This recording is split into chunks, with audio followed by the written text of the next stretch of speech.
ఈ సమ్ చూడమ్మా, ఇక్కడ మనకి ఇచ్చింది ఏంటంటే కనుక 50% అబోవ్ కాస్ట్ ప్రైస్ ఇచ్చాడు. ఏంటది మనకి మార్కప్ ప్రైస్. తర్వాత డిస్కౌంట్స్ రెండు ఇచ్చాడు. ఒకటేమో ఫస్ట్ డిస్కౌంట్ ఏమో 20%, సెకండ్ డిస్కౌంట్ ఏమో 15% ఇచ్చాడు. ఈ సమ్ను మనం మామూలు ప్రాసెస్ లో కూడా చేయొచ్చు. డైరెక్ట్ గా చేయాలంటే కనుక మీరు కాస్ట్ ప్రైస్ ని 100 అనుకోండి. ఆ తర్వాత మార్కప్ ప్రైస్ ఎంత ఇచ్చాడు, 50% అబోవ్ అన్నాడు కాబట్టి సో 100 కి 50% అంటే ఎంత అండి, 150.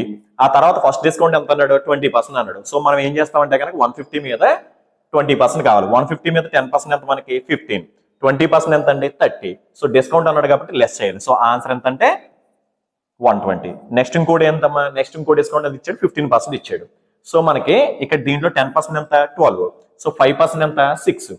సో 12 + 6 ఎంత అండి 18. సో 120 లోంచి ఆ 18 తీసేస్తే వచ్చిన ఆన్సర్ ఎంత అంటే 102.